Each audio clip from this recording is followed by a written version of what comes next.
नमस्कार प्रेक्षकांनो, मालिकेच्या आजच्या भागामध्ये आपल्याला खूपच जबरदस्त असा ट्विस्ट पाहायला मिळणार आहे.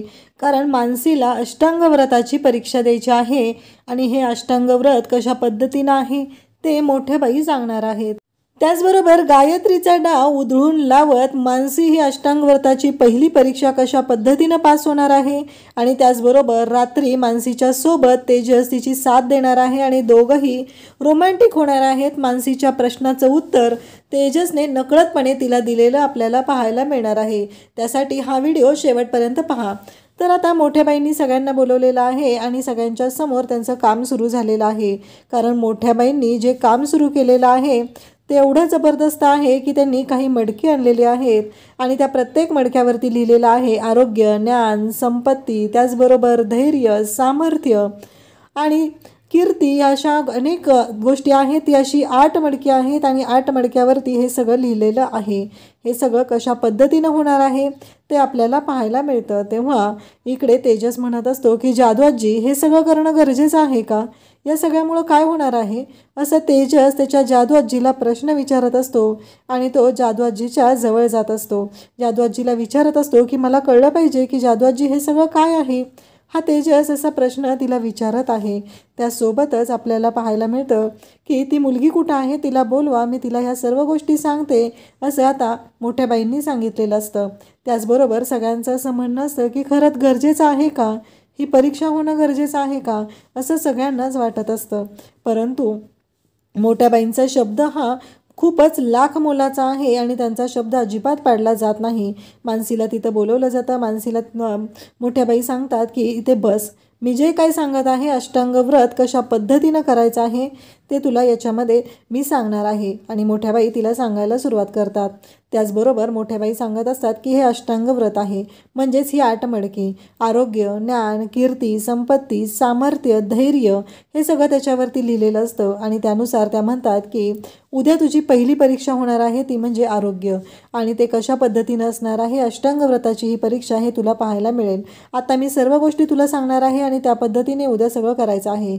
आत्ताच सांग की तुला हे सगळं जमणार आहे का? उद्या तुला माघार घेता येणार नाही एवढं लक्षात ठेव असं तिला मोठ्या बाई सांगत असतात. तेव्हा मानसी म्हणत असते की हो चालेल, मी करेल, हे काहीच प्रॉब्लेम नाही असं मानसी स्पष्टपणे सांगत असते.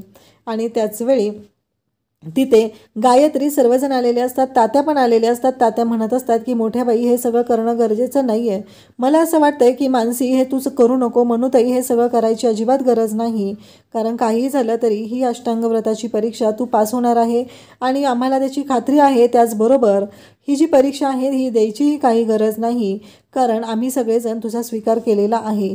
तेव्हा इकडे तात्यांना लगेचच गायत्री बोलायला सुरुवात करते. तात्यासाहेब, म्हणजे तुम्हाला असं वाटतंय की तुमची ही जी मनुताई आहे ही या परीक्षेमध्ये फेल होईल म्हणून तुम्ही तिला असं सांगत आहात असं गायत्री बोलत असते. कारण तात्यांना राग यावा, त्याचबरोबर मानसीने माघार घेऊ नये. मानसी हारली की मानसीची या घरातून हकलपट्टी होणार आहे, आपल्याला सेपरेट करायची काही गरज पडणार नाही, हा सगळा तिचा प्लॅन असतो आणि तिने त्याचमुळं हे सगळं बोलत असते.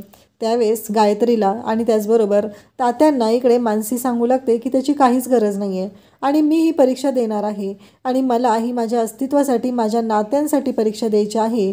त्यामुळं मला काहीच प्रॉब्लेम नाही आहे, मी ही परीक्षा देणार आहे असं मानसी तिथे ठणकावून सांगत असते. मग मोठ्या बाई म्हणतात की एक गोष्ट लक्षात ठेव, हे जे प्रत्येक मडकं आहे त्या प्रत्येक मडक्याला एक आधार आहे. ही स्त्री किती आरोग्यसंपन्न आहे, ही या घरात येणारी सून किती आरोग्यसंपन्न आहे ते महत्त्वाचं आहे. आणि तिनं तिचं आरोग्य, स्वतःचं आरोग्य सांभाळू शकली, ती स्वतः निरोगी असली तरी हे घर निरोगी राहणार आहे. यासाठी ही परीक्षा आहे असं मोठ्या बाई सांगत असतात. तेव्हा त्या म्हणत असतात की या परीक्षेमुळं या घरची होणारी सून जी आहे ती खरंच तेवढी तंदुरुस्त आहे का हे पाहिलं जाणार आहे असं मोठ्या बाईंचं म्हणणं असतं. आणि त्यासोबतच मग तिचं आरोग्य तिनं जपलं तरच या घराचं आरोग्य, या घरातील माणसांचं आरोग्य ती जपू शकेल. त्याचबरोबर पुढची गोष्ट आहे ती म्हणजे ज्ञान. ती किती ज्ञानी आहे, ती किती हुशार आहे तरच पुढची पिढी ज्ञानी बनू शकते. त्यासाठी ही परीक्षा आहे असं मोठ्या बाई सांगत असतात. त्यानंतर पुढची परीक्षा असते ती म्हणजे धैर्य. या घरावर येणारं प्रत्येक संकट ती किती धैर्याने सामोरं जाते, त्या संकटाशी कसा सामना करते हे महत्त्वाचं आहे. हे सगळं त्या सांगत असतात. त्याचबरोबर सामर्थ्य, ती किती सामर्थ्यशाली आहे. त्याचबरोबर संपत्ती, या घरासाठी संपत्ती, धन ती कसं सांभाळून ठेवू शकेल, टिकवून ठेवू शकेल हे महत्त्वाचं आहे. प्रत्येक गोष्टीचं मोठ्याबाई सांगत असतात. आणि त्यावेळेस गायत्री म्हणत असते की मानसी, तुला ही परीक्षा काही जमणार नाही आहे, मला तर माहिती आहे, कारण तुझ्याकडनं हे शक्यच होणार नाही. मग ते मंगळसूत्र जे आहे ते इथंच ठेव आणि तू जा इथून आपली तुझ्या माहेरी, तुला काय ते जमणार नाही. तेव्हा मानसी म्हणत असते की मी तयार आहे या परीक्षा द्यायला. मोठ्याबाई तिला सांगत असतात. आणि मोठ्याबाई म्हणतात की उद्या पहिली परीक्षा आहे ती म्हणजे आरोग्य, हे मडकं चेक केलं जाणार आहे.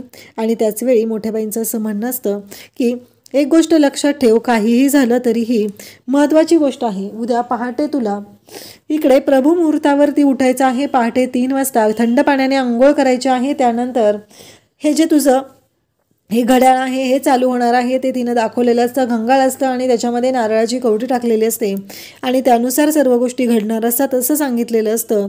आणि मोठ्याबाई तिला सांगत असतात की प्रभू मुहूर्तावर तू उठायचं आहे, पहाटे 3 वाजता थंड पाण्याने आंघोळ करायची आहे आणि त्यानंतर पूजा करायची आहे आणि देवाला फुलं व्हायची आहेत. तेव्हा मानसी म्हणते की काही हरकत नाही आहे, मी करायला तयार आहे. आणि मानसीने हे सगळं करायची तयारी दाखवलेली असते आणि मानसी म्हणत असते की मी तयार आहे. त्यावेळेस तेजस म्हणत असतो थंड पाण्याने अंघोळ. तात्या म्हणत असतात की याची काही गरज नाही आहे, मनोताई तुला हे सगळं करायची. तेव्हा मानसी म्हणत असते की तात्या साहेब काहीच प्रॉब्लेम नाही आहे, मी हे सगळं करायला तयार आहे, असं तात्यासाहेबांना मानसी सांगत असते. आणि त्यासोबतच आपल्याला पाहायला मिळतं की अजूनही मानसीला सांगितलं जातं. आणि त्यानंतर इकडे मोठ्या बाई म्हणत असतात की भुरट्या, तू आणि तुझी ही बायको जी आहे तुम्ही दोघांनी एकत्र राहायचं नाही, कारण मला सांग तुमचं लग्नच अमान्य केलेलं आहे इथं देवा ब्राह्मणांनी, तर तुम्ही दोघांनी एकत्र कसं राहायचं. त्याच्यामुळं तू इथे तिच्यासोबत राहायचं नाही, ती वेगळं राहील, तुम्ही दोघांनी एकत्र राहायचं नाही, तुमच्या दोघांमध्ये कोणताही नवरा बायकोचा संबंध नसेल, असं तिथं बोललं जातं. या सगळ्याचा अर्थ मानसी आणि तेजसला ऑलरेडी कळलेला असतो. पण मानसी आणि तेजस यांच्या नात्याबद्दल हे मोठ्या बाईंना काय माहिती आहे की ते कसे आहेत, ते त्यांचं नातं कसं आहे ते अजूनही त्या दोघांनी एकमेकांचा नवरा बायको म्हणून स्वीकारच केलेला नाही. तर त्या दोघांनी यांच्या सगळ्यांच्या समोर नवरा बायको म्हणून न राहण्याबद्दल त्यांना काही शंका वाटत नसते. आता मानसी इथे नमस्कार करते आणि म्हणत असते की काही हरकत नाही आहे, मी हे सगळं करायला तयार आहे. मग मानसी मोठ्या बाईंना नमस्कार करायला जाते. तेव्हा मोठ्या बाई म्हणतात की नाही, उद्याची परीक्षा जेव्हा देशील ना तेव्हा तू ते कर, कारण मला माहिती आहे या परीक्षेमध्ये तू पास होऊ शकणार नाही. हे सगळं बोललं जात असतं. आणि त्यासोबतच मानसीलाही टेन्शन आलेलं असतं. या सर्व गोष्टी घडत असतात, मानसीला माहिती नसतं पुढे काय होणार आहे. सगळ्यांना काळजी वाटत असते, सगळेजण काळजी करत असतात. आणि त्याचबरोबर इकडे तात्यांनाही काळजी वाटत असते. आणि गायत्री मात्र आगीत तेल ओतायचं काम वरचेवर करत असते, कारण तिला त्या गोष्टी खूपच चांगल्या पद्धतीने जमत असतात. तिला जमत असतं की नक्की काय करायचं आहे. मानसी आता उठते आणि या सर्व गोष्टींची तयारी करायला घेते. तिला सेपरेट झोपायला सांगितलेलं असतं. तेव्हा गायत्री म्हणत असते की मग हिला माहेरीच पाठवा ना, गरज काय इथं ठेवायची.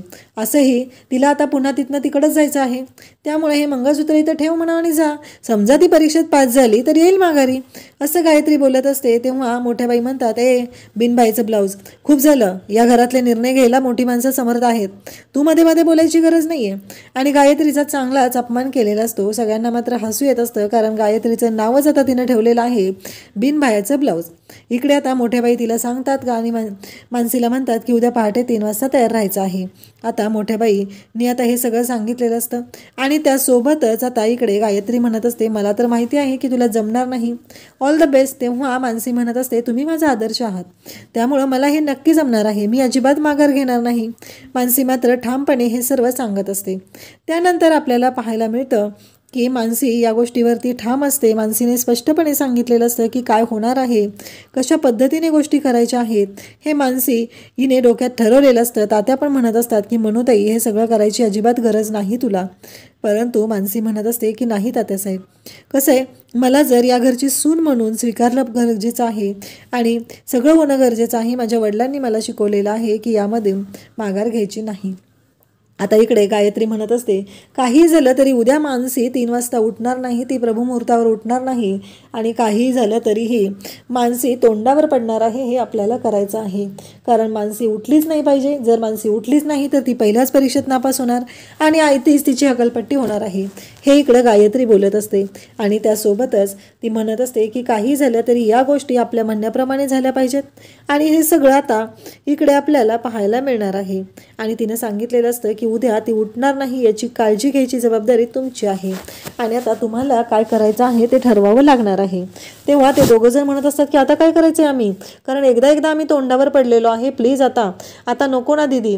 तेव्हा ती म्हणत असते मग तुमचा बोजा बिस्तारा गुंडाळायचा आणि इथून चालायला लागायचं, काही गरज नाही आहे तुम्ही इथे यायची, असं ती बोलत असते. आणि तेव्हा मात्र इकडे आपल्याला पाहायला मिळतं तेव्हा छाया आणि विनोद मात्र घाबरलेले असतात. ते म्हणत असतात की नको ना दीदी, काही झालं तरी आम्हाला खूप भीती वाटत आहे, मागच्या वेळेस आम्ही पूर्णपणे याच्यात अडकलेलो आहे, आता नको ना असं ते दोघं जण म्हणत असतात. तेव्हा गायत्री म्हणत असते की मग निघायचं, तुमचा बोजा बिस्तारा गुंडाळायचा आणि निघायला लागायचं, काही गरज नाही आहे तुम्ही इथं राहण्याची, असं गायत्री त्यांना ठणकावून सांगत असते. त्यावर कर्तृत्वशून्य विनोद जो आहे तो तयार होतो. तो म्हणायला लागतो की काही हरकत नाही आहे, मी तयार आहे आणि आम्ही करेल तुम्ही सांगाल तसं. आता यांचा प्लॅन ठरलेला असतो, काहीही झालं तरी मानसी उठलीच नाही पाहिजे यासाठी त्यांचं चाललेलं असतं. आणि इकडे तेजस म्हणत असतो की अहो मानसी, तुम्हाला हे सगळं करायची गरज आहे का, कशासाठी तुम्ही एवढं सगळं करताय, कशासाठी हा खटाटोप चालू आहे, असं तेजस इकडे बोलत असतो. तेव्हा मानसी म्हणत असते अहो असं काय करताय तुम्ही तेजस, तुमच्या लक्षात येत नाही आहे का या सगळ्या गोष्टीमुळं काय होणार आहे, उलट मला माझ्या प्रश्नाचं उत्तर काय द्यायचं आहे 18 दिवसानंतर हे लक्षात ठेवा. तेव्हा तेजस म्हणत असतो तुमचं उत्तर कठीण करून टाकलं तुम्ही सगळं, कळतच नाही आहे मला.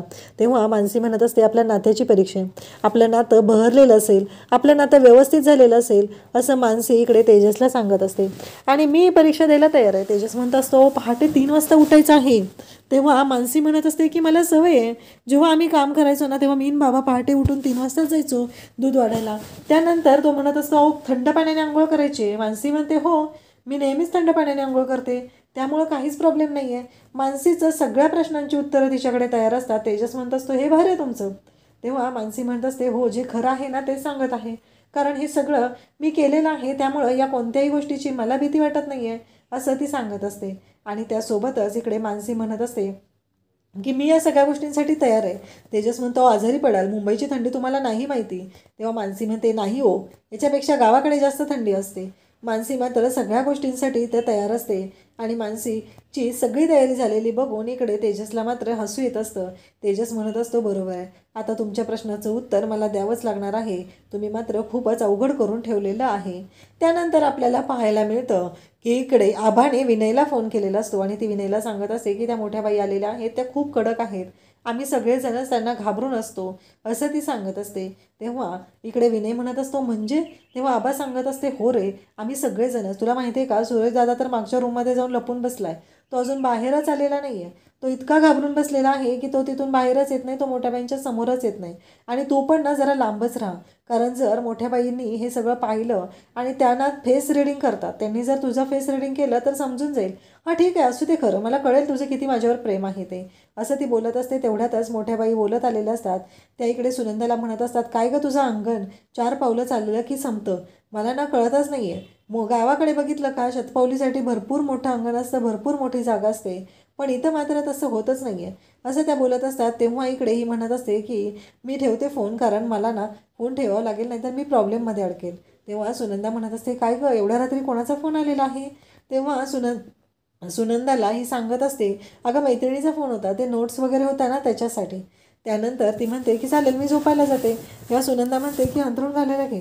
तेव्हा ती म्हणते की हो चालेल मी घेते अंथरूण टाकायला, असं म्हणत आता सुनंदाने सांगितलेलं असतं आणि आभाने या सगळ्या गोष्टींची तयारी केलेली असते. त्याचबरोबर आबाचं म्हणणं असतं की मी जाते. त्यावेळेस मोठ्याबाई म्हणत असतात की एक गोष्ट लक्षात ठेव, तुझी ती सून अष्टांगव्रताची परीक्षा पास होईल का नाही मला माहीत नाही आहे, पण तुझ्या ह्या मुलीचे हात मात्र पिवळे झालेले असतील एवढं लक्षात ठेव. तेव्हा मात्र सुनंदा म्हणते की काय बोलताय तुम्ही हे सगळं. तेव्हा ती सांगते की हो मी जे खरं आहे ते सांगत आहे, कारण त्या तुझ्या सुनेच्या अष्टांगव्रताच्या परीक्षेच्या आधी तुझ्या या लेकीचे हात पिवळे झालेले असतील. तेव्हा सुनंदा म्हणते की आम्ही तिच्यासाठी स्थळ बघायलाही सुरुवात नाही केलेली अजून.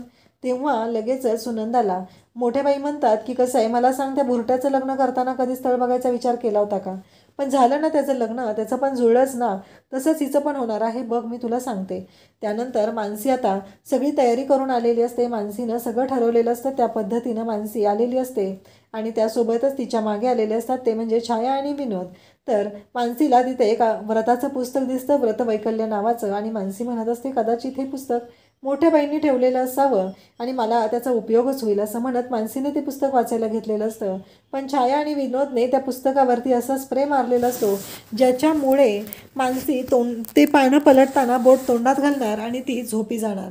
म्हणजे तिच्या पोटामध्ये ते गुंगीचं जे औषध आहे ते जाणार आहे आणि ते कोणाला कळणारही नाही.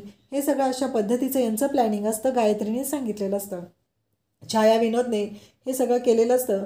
छाया म्हणत असते नक्की कसं होणार आहे हे, तिला प्रश्न पडलेला असतो. तेव्हा विनोद सांगत असतो बघ आता हे पुस्तक वाच तू. आणि ती पुस्तक वाचत असते, पूर्ण पेज वाचते आणि त्यानंतर पान पलटायला जाते. पान पलटण्याच्यासाठी ती तोंडात बोट घालायला घेते आणि नेमकं त्यावेळेस विनोद म्हणतो हे असं होणार आहे, कारण बघ तू पान पलटण्यासाठी तोंडात बोट घातलं आणि अशीच ती व्रतवैकल्याची जी पुस्तक आहे ती मानसी वाचत राहणार, पानं पलटत राहणार आणि तिच्या पोटामध्ये तो स्प्रे जाणार आणि ती झोपी जाणार. म्हणजे आपलं काम फत्ते होणार आहे असं छायाला त्याने सांगितलेलं असतं. आता हे पुस्तक नेऊन ठेवलं पाहिजे. तेव्हा छाया म्हणते कशाला, इथंच ठेवलं पाहिजे ना. तेव्हा तो म्हणतो की एडीएस का, ती काही इथं आपल्या रूममध्ये झोपणार आहे का, असं म्हणत हे पुस्तक बाहेर नेऊन ठेवलं जातं. मानसी अंतरून घेऊन आलेली असते आणि ते व्रतवैकल्याचं पुस्तक आहे ते तिच्या हाती लागतं आणि त्यासोबतच तिने म्हणू लागते की नक्कीच काहीतरी असं घडलेलं आहे की ते आपल्याला शोधावंच लागणार आहे. आणि हे सगळं तिचं चालू असतं. त्यासोबतच इकडे मानसी ते पुस्तक वाचत असते आणि पान पलटताना तिच्या बोटाला असं वेगळं काहीतरी लागतं आणि तिला शंका येते. ती म्हणत असते नाही, काहीतरी वेगळा प्रॉब्लेम आहे असं म्हणत तिने पान पलटताना थांबलेली असते आणि तिच्या लक्षात येतं की नक्कीच काहीतरी प्रॉब्लेम आहे आणि म्हणूनच मानसीने तोंडात बोटं घालणं थांबवलेलं असतं आणि तिने ती पान हातानेच पलटत असते, कारण मानसीला ती आधीपासूनची सवय असते आणि त्यामुळंच या सर्व गोष्टी घडलेल्या असतात. त्यानंतर इकडे उद्याच्या भागात पाहायला मिळतं की तेजस आता बाहेर येऊन झोपलेला आहे आणि मानसी येऊन तेजसच्या अंगावरती चादर घालते. तेजस मात्र खुश झालेला असतो. तो मानसीला पकडतो, मानसीला थँक्यू म्हणायचं असतं आणि तो मिस लकीच्या आंब असं म्हणत तिला बोलवत असतो आणि मग मानसीने त्याच्या अंगावरती चादर घातलेली असते. त्यावेळेस तेजस तिची ओढणी पकडतो आणि तिच्या जवळ जातो. तेजस ती ओढणी मानसीच्या अंगावरती टाकत असतो.